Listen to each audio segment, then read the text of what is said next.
दयालपुर में hit and run का मामला आया सामने। इलेक्ट्रिक बस के ड्राइवर ने टक्कर मारकर 17 साल के बच्चे की ली जान। पुलिस ने मामला दर्ज कर जांच की शुरू।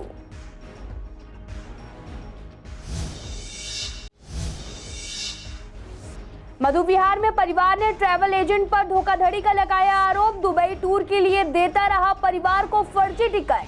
5,45,000 का लगाया चूना। पुलिस ने मामला किया दर्ज। पूर्वी दिल्ली में साइबर पुलिस के हाथ लगी बड़ी कामयाबी। बाइक चोर को पकड़ा। पहले भी कई वारदातों को दे चुका है अंजाम। पुलिस ने 5 से 5 मोटरसाइकिल, 2 मोबाइल फोन किए जब्त।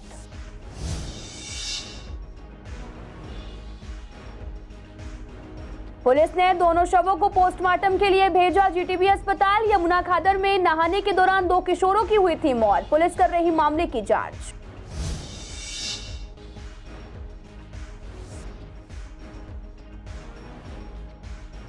पूर्वी दिल्ली में कोरोना पड़ा हल्का। जीटीबी अस्पताल में 400 बेड पर 11 मरीज भर्ती। राजीव गांधी अस्पताल में 300 बेड पर एक भी मरीज नहीं। ईएसआई अस्पताल में 20 बेड पर एक भी मरीज नहीं।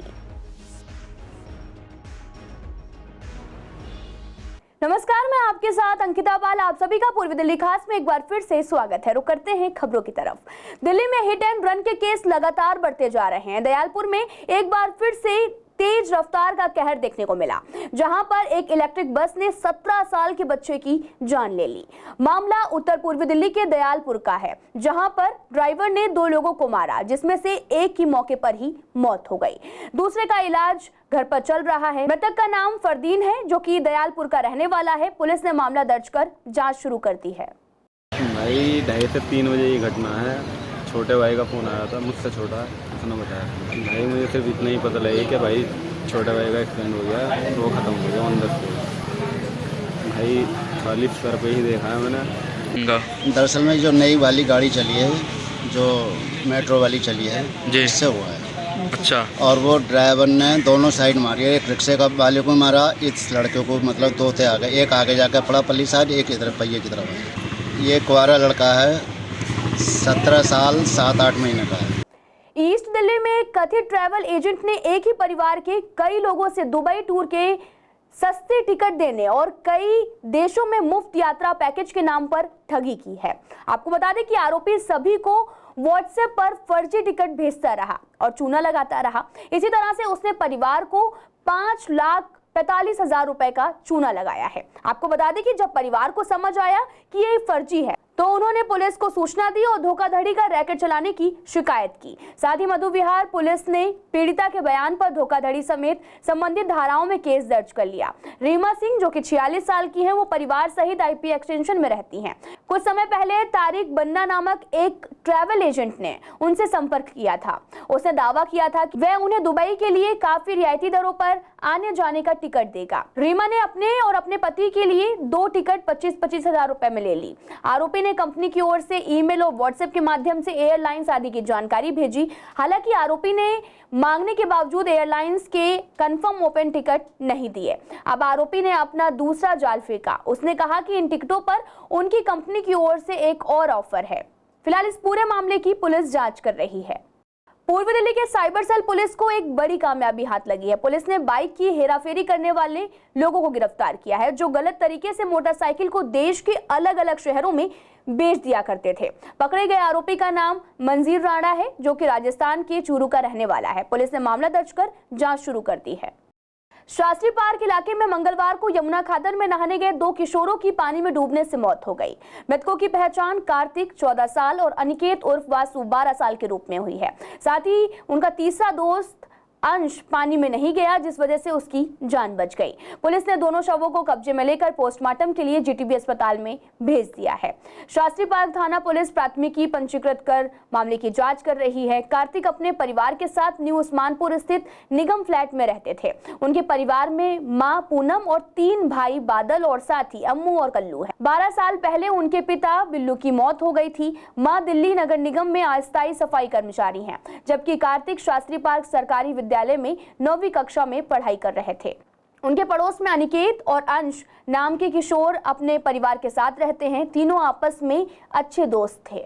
कोरोना का खौफ पहले से काफी कम हो गया है। लोगों में वैक्सीन लगने के बाद से हार्ड इम्यूनिटी डेवलप हो गई है।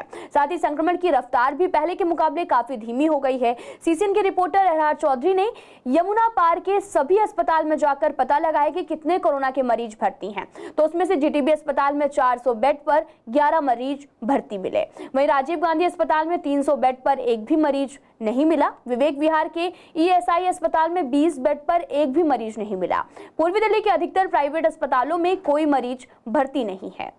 आज से गणेश उत्सव शुरू हो गया है। मान्यता है कि भाद्रपद माह के शुक्ल पक्ष की चतुर्थी तिथि पर विघ्नहर्ता मंगल मूर्ति भगवान गणेश का जन्म हुआ था। इसी कारण से सभी चतुर्थी में इसका विशेष स्थान है।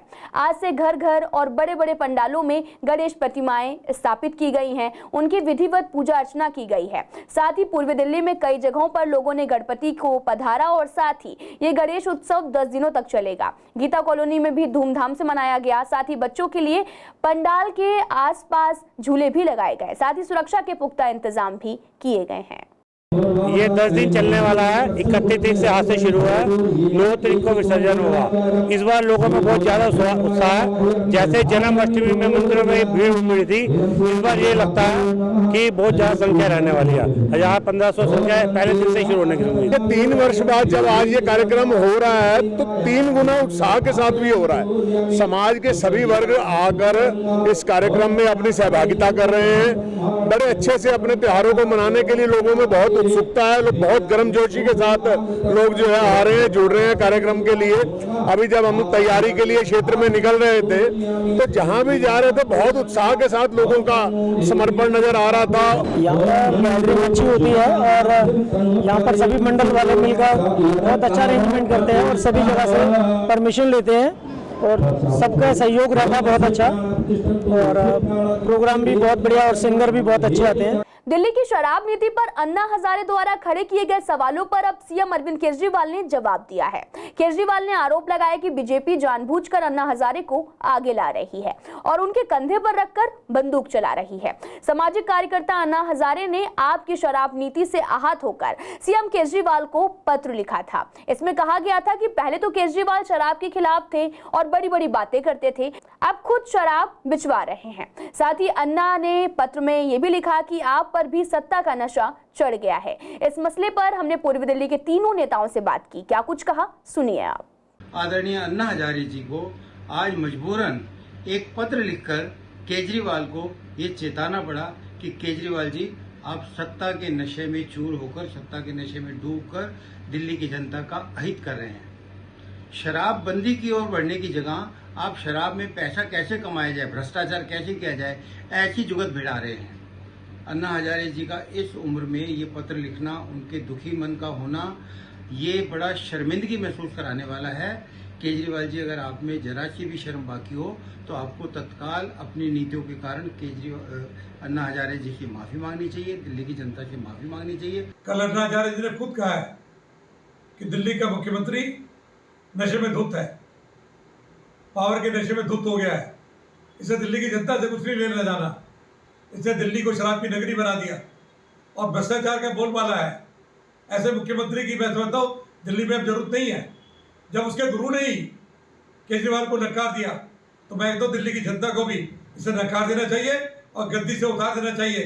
दिल्ली की सरकार भ्रष्टाचारी सरकार है और जितना भ्रष्टाचार दिल्ली सरकार में आज तक हो रहा है, शायद इसका कोई रिकॉर्ड अगर उठाकर देखें तो इतना भ्रष्टाचार कभी भी आज तक दिल्ली सरकार में नहीं हुआ। अन्ना हजारे जी का कहना यह है कि अरविंद केजरीवाल इस वक्त सत्ता के नशे में चूर हैं और सत्ता के नशे में चूर होने के कारण से इस प्रकार की शराब की आबकारी नीति लेके आए हैं। हमारा ये मानना है कि अन्ना हजारे जी एक बेहद ईमानदार, बहुत ही सच्चे इंसान हैं, लेकिन लोग उनका इस्तेमाल करते हैं, उनका राजनीति में उनका इस्तेमाल किया जाता है और जो बात उनके मुंह से कहलवाई गई है ये उन्होंने नहीं कही है, उनसे कहलवाई गई है।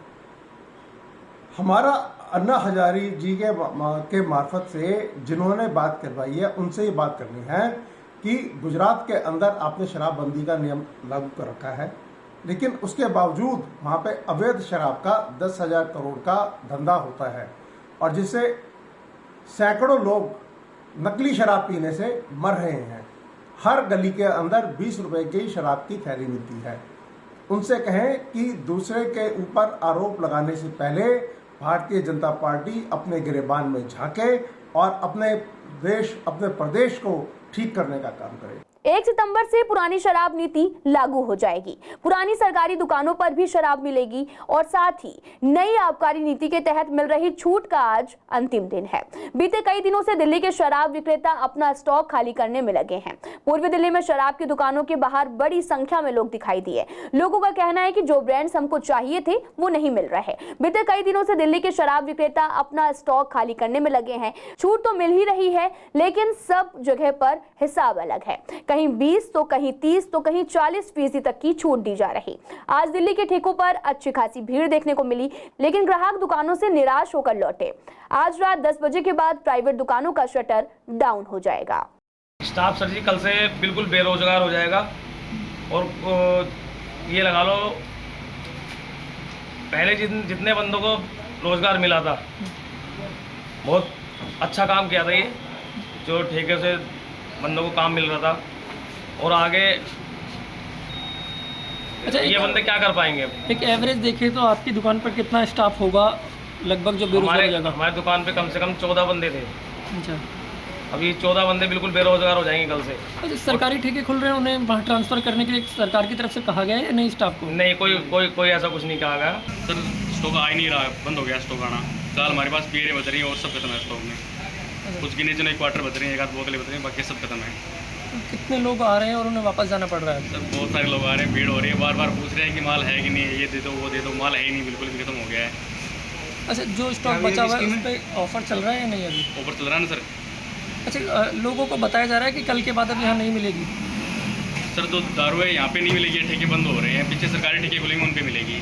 सर बहुत दिक्कत हो गई, हम बेरोजगार हो गए। अब क्या करेंगे आगे? कहीं जॉब मिलेगी तो जॉब करेंगे, नहीं मिलेगी तो बहुत दिक्कत आ रही है। ये एकदम से निर्णय लिया गया है दिल्ली सरकार की तरफ से कि प्राइवेट ठेके अब बंद होकर दोबारा सरकारी ठेके खोले जाएंगे, तो इसको कितना सहमत हैं आप? मैं तो 1% सहमत नहीं हूँ। कभी प्राइवेट खोलो कभी सरकारी खोलो, ये दुनिया को बददू बना रहे। पहले तो बहुत ठीक था, पहले दोनों चल रहे, सरकारी चल रहा था, प्राइवेट चल रहा था, रोजगार सबका चल रहा था, वो सबसे बढ़िया था।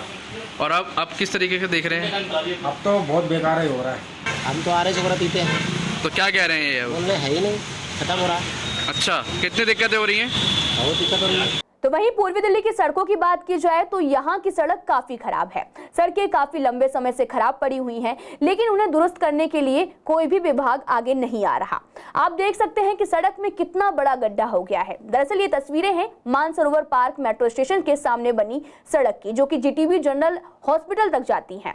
यहाँ कई फैक्ट्रियां भी हैं, लेकिन सड़क की हालत बेहद ही खराब है। लोगों का कहना है कि यहाँ आए दिन रिक्शा पलट जाते हैं। वहीं रात की बात की जाए तो यहाँ पर स्ट्रीट लाइट खराब, जिसकी वजह से रात के समय कभी भी हादसा हो सकता है, लेकिन अभी तक कोई भी सुनवाई नहीं हुई है। सड़क की मैडम आप देख ही रहे हो, सड़क तो ये काफ़ी दिन से टूटी हुई है। आने जाने वाले में भी दिक्कत होती है, रात में तो फिर और ज़्यादा दिक्कत होती है, क्योंकि रात में ट्रैफिक इधर का भी दो रोंग साइड, दोनों एक साइड हैं इसमें, तो आने जाने में दिक्कत भी होती है बहुत ज़्यादा आने जाने वाले को। पास में ही है, मेट्रो स्टेशन भी पास है, बैंक्वेट हॉल भी पास में ही है। तो ये बहुत सालों से है, तो सालों से तो मैं देखता आ रहा हूँ, 6 साल से मैं यहाँ काम कर रहा हूँ। पानी भर जाता है यहाँ, एक दूसरे से बच के जाना पड़ता है कि छींट ना आ जाए। लोग जी गिर जाते हैं, ई रिक्शा पलट जाता है, सवारियों को चोट लग जाती है। रोज निकलते हैं मरीज, तो हज़ारों संख्या मरीज निकलते हैं जीटीबी जनरल।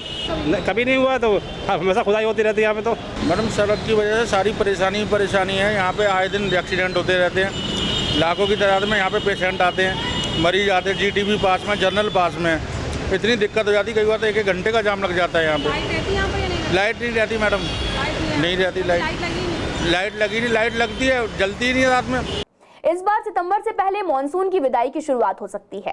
मॉनसून का सीजन अब धीरे धीरे खत्म हो रहा, यानी कि वह अब अपनी ढलान की तरफ है। मौसम विभाग के मुताबिक इस बार सितंबर के पहले हफ्ते में ही मॉनसून की विदाई की शुरुआत हो सकती है, लेकिन इस बार मॉनसून में उतनी बारिश नहीं हुई जितनी होनी चाहिए थी। वहीं अब मौसम में जिस तरह से बदलाव हो रहे हैं, उससे लोग बीमार हो रहे हैं। लोगों का कहना है कि कभी गर्मी तो कभी ठंड जैसा मौसम है, कभी अचानक से पसीना आता है तो कभी अचानक से सर्दी लगने लगती है। बरसात हुई नहीं नहीं है, लेकिन मौसम बदलने में काफी दिक्कत हो रही है। वहीं डॉक्टरों का कहना है कि इस बदलते मौसम में खुद का ख्याल रखें। वेदर तो बहुत ही एडवर्स चल रहा है अभी फ़िलहाल। बहुत ज़्यादा चेंज आ रहे हैं, कभी बहुत ज़्यादा ठंडा हो जाता है, कभी बहुत ज़्यादा गर्म हो जाता है। इसकी वजह से बॉडी अडेप्ट बहुत मुश्किल से हो पाती है। हम बाहर से कहीं जाते हैं ट्रैवल करके या कुछ भी, तो पसीने आ जाते हैं। घर पे जाके हम ठंडा पानी पी लेते हैं, तो हमें बहुत ज़्यादा सीजनल चेंजेस जो होते हैं, जैसे कॉमन कोल्ड कफ है, वो सब हो जाता है। तो उससे में थोड़ा प्रिकॉशन लेना चाहिए। ऑफ कोर्स हमें अपने आप को कवर रखना चाहिए। इस बार बहुत ज़्यादा वायरल हो रहा है, टाइफाइड हो रहा है, तो उसके हिसाब से हमें प्रिकॉशन लेना चाहिए कि ज़्यादा अगर हम बाहर निकल रहे हैं, तो अगर हम सनलाइट में निकल रहे हैं तो खुद को कवर्ड रखें, या फिर बहुत रेनी सीज़न है तो हम बाहर निकलना अवॉइड करें। तो ये सब चीज़ों का ध्यान रखना चाहिए। परेशानी हो रही है, वायरल चल रहा है, बहुत ज़्यादा लोग परेशान हो रहे हैं। जो बाढ़ से बचे हुए हैं वो वायरल से परेशान हो रहे हैं, और जो सूखा और बाढ़ से सबसे बचे हुए हैं वो बिल्कुल परेशान हो रहे हैं। देखो आप इतनी गर्मी में अगर एकाएक बारिश भी हो जाए तो बीमारियां तो तब भी आनी हैं, बीमारियां तब भी बढ़ती हैं। एकाएक बारिश हो जाए, फिर मौसम दोबारा गर्म हो जाए तो बीमारियां तो इसमें बढ़ती हैं। फिलहाल पूर्वी दिल्ली खास में आज के लिए इतना ही। तमाम खबरों के लिए आप देखते रहिए CCN लाइव।